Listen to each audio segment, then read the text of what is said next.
So hi, my name is MacDonald. I work at the University of Calgary Continuing Education. I'm the Associate Director for Corporate Training and Workforce Development. What we do in corporate training and workforce development is we work with different organizations in different industries to deliver employee training in different forms. It could be in the form of leadership development or upskilling and reskilling, or technical courses related to technology and other areas. So our work is more consultative in the sense that it's not just about providing training, it's working with the organization to understand what are the challenges that their workforce is facing.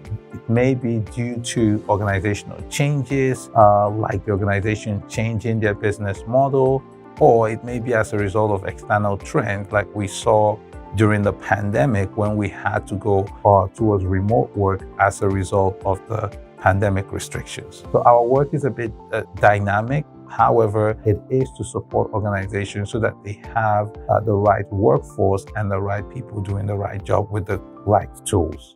One of the benefits of corporate training is that it provides employees and leaders the right tools, resources, and templates to perform the job, right? One of the questions many organizations ask, why should I invest in this training, right? Why is corporate training important for me? I think it's important for the employee to be able to perform their work because the nature of work is changing in our work environment. For example, before the pandemic, the way we performed work was very different. Some of us used to go into the office, but then the pandemic restrictions came and we then had to work remote. And many people are beginning to realize we all may need different skills and different tools to approach the way we perform our different jobs. And this is where corporate training comes in, because you can get real-time training, templates, tools, and resources to be able to perform the jobs. And I think this is one of the reasons corporate training, especially as it relates to employee training, provides benefits to the organization. The second reason why employers should invest in employee training is that the interactions that happen at the workplace has evolved. I want to speak to that in two forms. The first form is the diversity at the workplace. And many times when we talk about diversity, people tend to look at cultural or racial diversity. However, the demographics has changed as well. So we are having the composition of teams really, really dynamic, where you're having a manager or an employee working with different generations in a specific team. That interaction has changed, and a lot of people do not actually have the skill set to navigate that generational difference. This is a critical component where some of our corporate training attack. Not just, when we talk about diversity, we look at it from different angles. There's also diversity that relates to neurodiversity, like people with dyslexia, people with ADHD. How do they manage in the work environment? It's very, very different.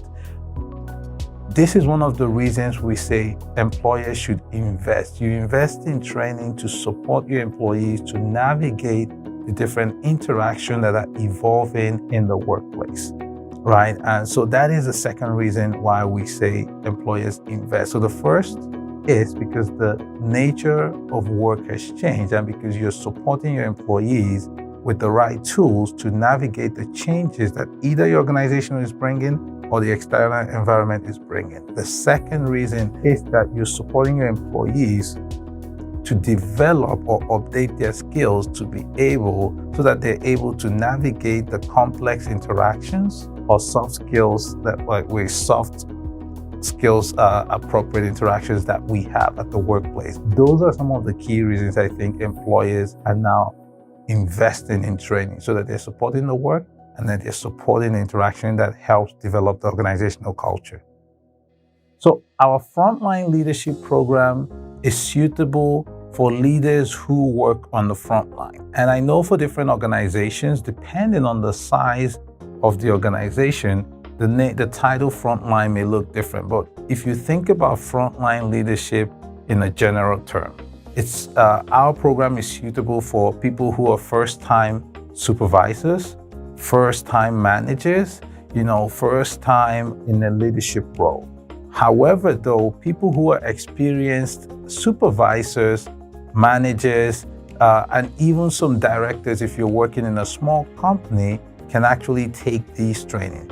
The key point around the Frontline Leader program is that it provides leaders, even though it's targeted to the frontline, it provides leaders generally the right tool, resources to perform their management and leadership roles.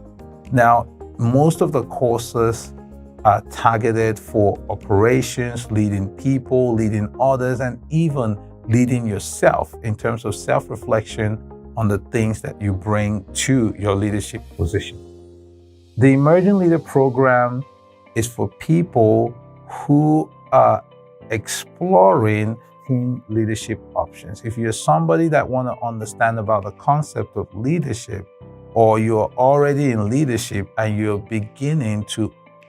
reflecting on your leadership approach and who you want to become as a leader, the Emerging Leader is really, really good for you. We see a lot of people who are supervisors and managers take many of the courses in the Emerging Leader program, and that is not a bad thing because many of the courses and the topics in the program are targeted to improve leadership skills. Now, if people who take the certificate, it is beneficial for people who are transitioning or thinking about transitioning into a leadership role. At the University of Continuing Education, the way we approach leadership development is through a framework. In our framework, we believe that there are certain components of leadership development. We have the first category or component, which we call leading self. The topics and the courses around leading self is about taking you into giving you a deeper reflection on who you are as a leader, what are your strengths, and what you bring to the table as a leader, and what are some gaps, or as we call it, areas of improvement.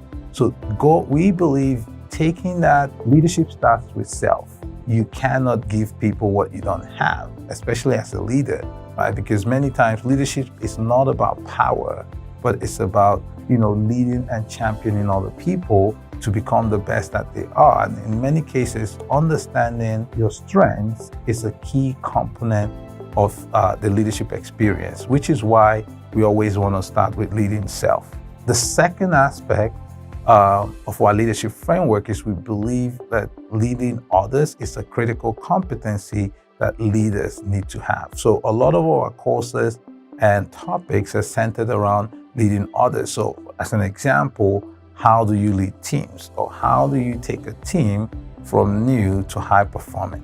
And then the third component is leading across the business. This is a really critical one because in our day and age, there is a lot of demands for leaders to be able to interact and work with and collaborate, as some organizations call it, with different departments. So that requires a different type of skill set because if you're leading your own team, you have that authority and power over them in many cases, if we will use that terminology. However, when you're trying to convince another leader or your peer to do some work with you, that requires influencing skills and tools that will help them, stakeholder management approaches. And so leading across the business is a key component of our leadership framework. And the last piece is leading the business. So as a leader, you need to learn how to lead people, but you also need to know how to manage the business. And this is a critical component. And in this area, we talk about, what you have to do for financial management. This is where business acumen comes in.